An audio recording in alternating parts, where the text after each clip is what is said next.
Right. ఇక అమరావతి పైగా పోలీసులు అంబటరాంబాబు గారు సలహా ఇచ్చారు, గోడ దిగి పారిపోయినాయి. అప్పుడు పారిపోతే ఏమనేవాళ్ళు, మళ్ళీ కావాలని పారిపోయాడని అప్పుడు ప్రచారం చేసేవాళ్ళు. ఇదంతా స్ట్రాటజీ అనమాట. రైట్. ఇక అమరావతి అంశాల్లోకి వెళ్దాం. ముందుగా అందరికీ ఆసక్తి కలిగించే అంశం, పెట్టరా పేరు అమరావతి, పిలవరా కమరావతి. ఈ రాజ్యసభ ఎంపీ రేణుకా చౌదరి గారు కాంగ్రెస్, తెలుగుదేశం, మరి బీజేపీయో ఏంటో తెలియదు కానీ అమరావతి పేరు కాంగ్రెస్ ఎంపీ ఏంటి కూడా ఉత్సాహంగా ఇట్లా మాట్లాడింది. అమరావతి పేరు మార్పు కంటి తుడుపు మాత్రమే, విభజన చట్టంలోని హామీలు అమలులో కేంద్రానికి మొండి చేయి, ఆ 5 మండలాలను వెంటనే తెలంగాణలో కలపాలి, మళ్ళీ అవన్నీ మాట్లాడారు. ఈ కమరావతి గోలైంది. అప్పుడెప్పుడో ఇంకో రకంగా ఏమిటి కమరావతి అనడం ద్వారా ఆవిడ తెలుగుదేశం కొంప ముంచినట్లా, లేకపోతే నిజంగానే ఆ వర్గాన్ని ఆవిడ ఎంకరేజ్ చేసినట్లా, మిగతా సామాజిక వర్గాలన్నీ ఎట్లా ఫీల్ అవుతాయి? అసలే ఇన్ని లక్షల కోట్ల అప్పని జనం బాధపడతా ఉంటే ఈవిడ కమరావతి అని చెప్పడం ద్వారా వాళ్ళ కొంప ముంచుతుందా, లేదు వాళ్ళందరికీ ప్రౌడా, కమ్మవరా అనే ఫీల్ అయ్యే వాళ్ళందరికీ ప్రౌడా అది? సార్ ఇప్పుడు ఒకటి మనం నిన్నేమో పార్లమెంట్ సాక్షిగా ఏదైతే చట్టబద్ధత కోసం అని చెప్పి లోక్సభలో రాజ్యసభలో బిల్లు పెట్టుకొని ఇది మన రాజధాని అమరావతి అని గర్వంగా చెప్పుకుందామనేమో ఒక పక్క చంద్రబాబు నాయుడు గారు చెబుతున్నారు. చంద్రబాబు నాయుడు గారికి ఏ కష్టం వచ్చినా మొట్టమొదటి వచ్చేటటువంటి కాంగ్రెస్ పార్టీలో షర్మిల ఎంత తొందరగా వచ్చిందో అంతకంటే ముందు రేణుకా చౌదరి గారు వస్తారు. ఈమె అనేక సందర్భాల్లో నోటి దోల వ్యాఖ్యలు అన్నారు. ఎందుకంటే అంతకుముందు కూడా జగన్ గారిని ఇట్లానే మాట్లాడింది. ఇప్పుడు కమరావతి, ఇప్పుడు మేమంటే అమరావతిని కమరావతి అని, అదే కమ్మ సామాజిక వర్గానికి సంబంధించినటువంటి తెలుగుదేశం పార్టీకి అత్యంత సన్నిహితురాలైనటువంటి ఏదైతే రేణుకా చౌదరి గారు పిలుస్తున్నారు. మరి దీనికి సమాధానం ఇప్పుడు తెలుగుదేశం వాళ్ళు చెప్పాలి. ఇది రేణుకా చౌదరి తప్పు మాట్లాడింది, ఇది అమరావతి అంటే కమరావతి కాదు అని చెప్పి మరి వాళ్ళు ఎందుకు ఖండించట్లా? ఒకరు కూడా ఖండించలేదు. ఇప్పుడు చంద్రబాబు నాయుడు గారి దగ్గర నుంచి అందరూ ఎస్ ఇది ప్రజల రాజధాని, ఇది అన్ని సామాజిక వర్గాల రాజధాని, మీరు ఒక కమ్మ రాజధాని అని ఎట్లా అంటారు అని చెప్పి అదే పార్లమెంట్లో ఫస్ట్ ఖండించాలి. ఇప్పుడు ఆమె ఎక్కడ ఉంది? రాజ్యసభలో ఉంది. తెలుగుదేశం పార్టీ ఎంపీలు ఉన్నారు కదా, అక్కడ కూటమి పార్టీ ఎంపీలు ఉన్నారు కదా. నో ఇది ప్రజా రాజధాని, కమ్మ రాజధాని కాదు, మీరు విత్డ్రా చేసుకోండి అవార్డ్స్ అని ఎందుకనలా? ఇది పేరేమో అమరావతి కానీ ఇది కమ్మరావతి అని మేము పిలుస్తామని చెప్పి ఓపెన్ గా పిలవరా మీరు అందరూ పిలవరా తరలిరా అన్నట్టు పిలవరా కమ్మరావతి అని అన్నప్పుడు మరి ఫస్ట్ ఖండించాల్సింది అదే రాజ్యసభలో వాళ్ళు. అంటే అప్పుడులో ఈవిడ తెలుగుదేశం ఎన్టీ రామారావు పిలుస్తోంది, తెలుగుదేశం పిలుస్తోంది కదలిరా అని ఇప్పుడు ఆ మాట్లాడింది తప్పండి అని చెప్పి కూటమిలో వాళ్ళు ఖండించలేదంటే వాళ్ళు ఏం మెసేజ్ ఇవ్వదలుచుకున్నారు? వాళ్ళు మరి దాన్ని యాక్సెప్ట్ చేస్తున్నారా? దానికి సమాధానం చెప్పాలి. అంతకుముందు కూడా పైన అమ్మవారు కిందకి అమ్మవారు అని చెప్పి మాట్లాడినటువంటి పరిస్థితులు. ఇది కూడా మేము గర్వంగా చెప్పుకుంటాము, ఇది మా రాజధాని అని చెప్పి అందుకని నేను మద్దతు ఇవ్వడానికి వచ్చాను కూడా ఆమె అంతకుముందు సందర్భాల్లో చెప్పింది.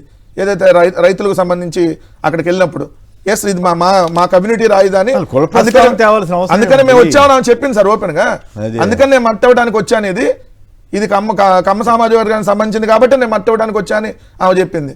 మరొక ఎంపీ అయ్యి చట్టసభలో కూర్చొని ఒక కమ్యూనిటీకి సంబంధించింది రాజధాని అని చెప్పి మాట్లాడేస్తుందంటే అవతల వాళ్ళు ఖండించలేదంటే వాళ్ళు యాక్సెప్ట్ చేస్తున్నట్ట అనేదానికి సామాజిక వర్గాల్లో అసహనం కలగల ఇటువంటి వ్యాఖ్యల వల్ల. సార్ అసలు ఇప్పుడు దాని గురించి ఎవరు చర్చ జరగట్లేదు. రెండోది ఏంటంటే ఇప్పుడు వాళ్ళు ఏదో అమరావతికి ఒక షో చేస్తున్నారు అనేది ఒక పక్క బయటికి అందరికీ తెలుస్తుంది. ఎందుకు రెండో విడత భూములు తీసుకోవాలంటే చిన్న చితక విషయం కాదు, 1,75,000 ఎకరాల్లో ఇంకా భూములు సేకరించాలి 50 గ్రామాల్లో. అందుకని చంద్రబాబు నాయుడు గారు వేసినటువంటి మాస్టర్ ఎత్తుగడి ఇది. అందుకని ఇప్పుడు దీనికి మరి వాళ్ళు ఖండించాలి కదా, మేము అడిగేది వాళ్ళు ఖండించాలి, ఖండించబోదు వాళ్ళు యాక్సెప్ట్ చేస్తున్నారు. వెంకటేష్ గారు చెప్పండి, ఈవిడేంటి పెట్టరా పేరు అమరావతి పిలవరా కమరావతి అంటుందట, మీరు ఒప్పుకుంటారా? ఆవిడతో మనం ఏకీభవించాలి సార్. ఏకీభవించాలా? ఖచ్చితంగా ఏకీభవించాలి. ఎందుకు? ఎందుకంటే చాలా విచిత్రంగా చూస్తే సార్, మీరు విజయవాడ గుంటూరు ఈ 2 పరిసర ప్రాంతాల్లో చూస్తే అందరూ ఆ సామాజిక వర్గం ఎమ్మెల్యేలే ఈ రోజు ప్రజాప్రతినిధులుగా ఉన్నటువంటి పరిస్థితి కదా. సో ఆ ధైర్యంతో ఆవిడ ఆ మాటలు మాట్లాడినటువంటి ఒక పరిస్థితి మనకు కనపడుతుంది. నర్మగర్భ వ్యాఖ్యలు ఏమీ లేకుండా రేణుకా చౌదరి గారు ఉన్నది ఉన్నట్టు గతంలో కూడా పైన అమ్మవారు కింద మా కమ్మవారు రూల్ చేస్తారు అని చెప్పేసి అని కూడా ఆవిడ చెప్పడం జరిగింది. ఆ రోజు కూడా ఎవరు ఖండించలేదు.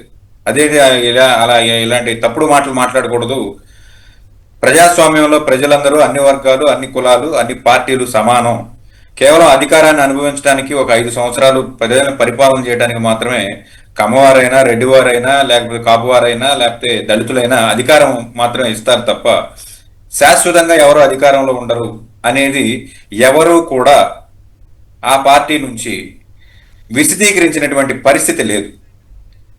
మీరు విజయవాడ పరిసర ప్రాంతాలు చూసుకున్నా, లేదా మంగళగిరి చూసుకున్నా, లేదా గుంటూరు చూసుకున్నా, కమ్మవారే ఎమ్మెల్యేలుగా ఉన్నారు, మంత్రులుగా ఉన్నారు, అధిక శాతం మంత్రులుగా ఉన్నారు. కాబట్టి ఆవిడ ధైర్యంగా ఆ వ్యాఖ్యలు చేయదలుచుకున్నారు. దీన్ని ఖచ్చితంగా మనం ఉన్నదన్నట్టు ఆవిడన్నా నిజం చెప్పింది అనుకోవాలి. అట్లాగే కాంగ్రెస్ తెలుగుదేశం ఒకటేనైన సంగతి మళ్ళీ అంటే ఆ యాంగిల్ రాదా? ప్రపంచం అంతా తెలుసు కదా సార్. ఈ రోజు Jaganmohan Reddy versus all parties. అది కాంగ్రెస్ అవనివ్వండి, కమ్యూనిస్టులు అవనివ్వండి, బీజేపీ అవనివ్వండి, జనసేన అవనివ్వండి. కాదుగా ఇప్పుడు ఇట్లాంటి వ్యాఖ్యల వల్ల ఈ వర్గం వర్సెస్ మిగతా వర్గాలనే ఫీలింగ్ వస్తుంది కదా సార్.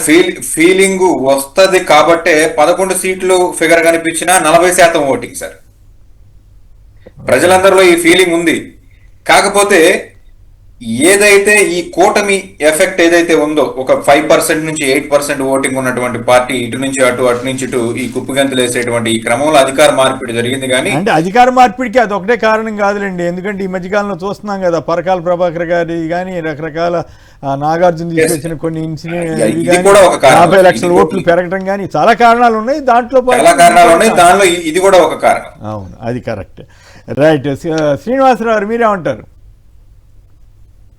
సార్, ఇప్పుడు మనం గతంలోకి వెళ్తే ఒకసారి చంద్రబాబు నాయుడు గారు అంతకుముందు 9 years పరిపాలన చేసినప్పుడు 2004లో ఓడిపోవడానికి కారణం కూడా, అంటే మీరు కూడా కమ్మ సమాజ వర్గం అనుకుంటా, మీరేం ఫీల్ అవుతుంది? నేను ఉన్న వాస్తవాన్ని వివరిస్తున్నాను.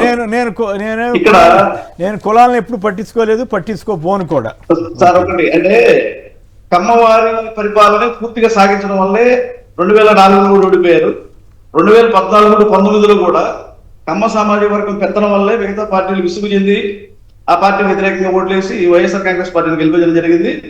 వాళ్ళలో ఎటువంటి మార్పు లేకుండా అదే పద్ధతిలో ఇప్పుడు కూడా కొనసాగుతూ ఉన్నట్లుగా రేణుకా చౌదరి గారి మాటలు స్పష్టం చేస్తున్నాయండి. మీరు కనకదుర్గ అమ్మవారి దేవస్థానం విషయం తీసుకుంటే, కొండపైన అమ్మవారు, కొండ కింద కమ్మవారు అనే సినిమాలో పెట్టినటువంటి ఒక డైలాగ్ అడ్వాంటేజ్ తీసుకుని మాట్లాడుతున్నారు. కానీ వాస్తవంగా కొండ కింద కమ్మవారు లేరండి.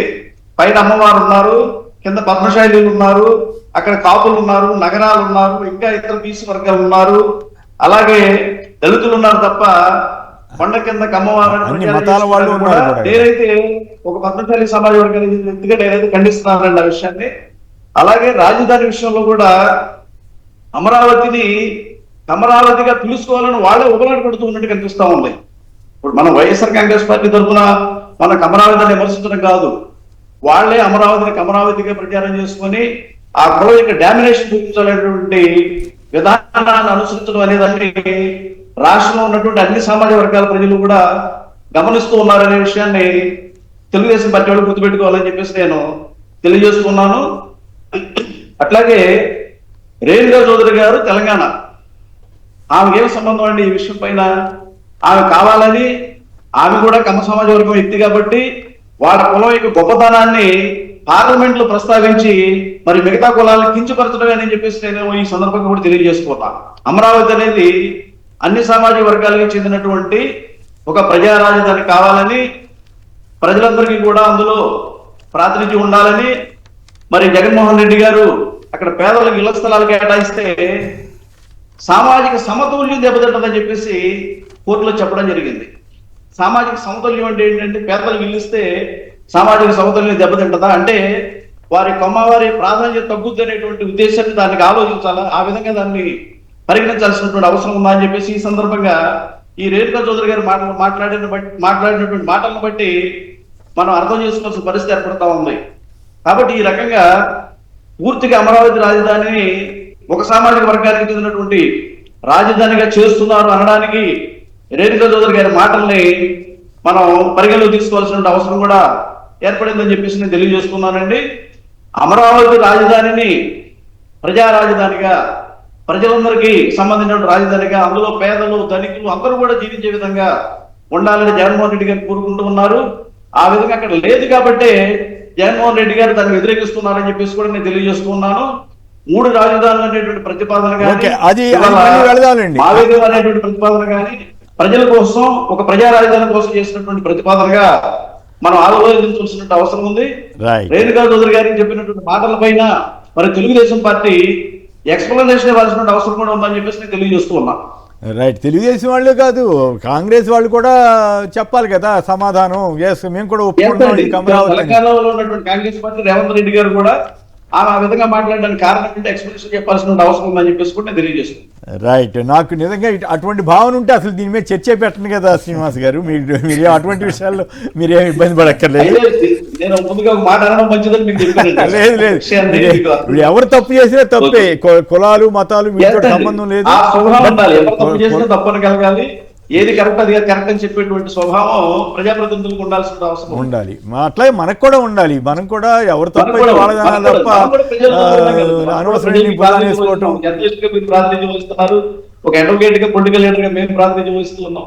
రైట్, కానీ దురదృష్టవశాత్తు కొన్ని పత్రికలు అచ్చంగా అదే బుధాన్ని వేసుకుని కులాన్ని పార్టీని బుధాన్ని వేసుకుని మోస్తున్నాయి. దురదృష్టం, అది ఏం చేస్తాం. వాస్తవాలు న్యాయాన్యాయాలతో నిమిత్తం లేకుండా అచ్చంగా కూర్చి పూసుకోమంటే ఒళ్ళంతా పూసుకుని తిరుగుతా ఉన్నాయి ఆ పత్రికలు, ఆ పత్రికల యాజమాన్యాలు అనుకోండి.